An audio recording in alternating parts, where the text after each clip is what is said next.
Hi, this is our new decoupling switch. Currently the switch is in coupled mode.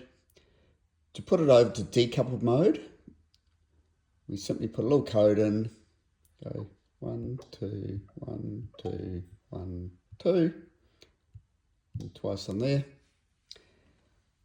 And that switches it over to decoupled mode.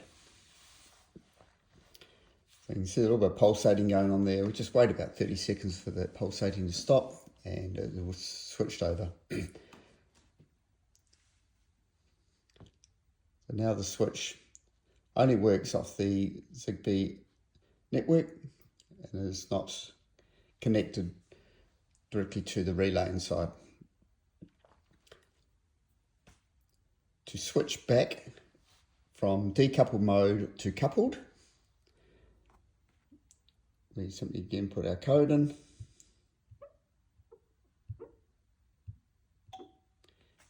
You hear a small click as it transfers control back over to the relay.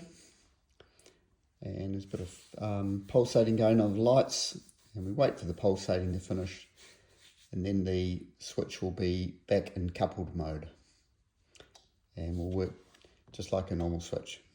You hear the click of the relay.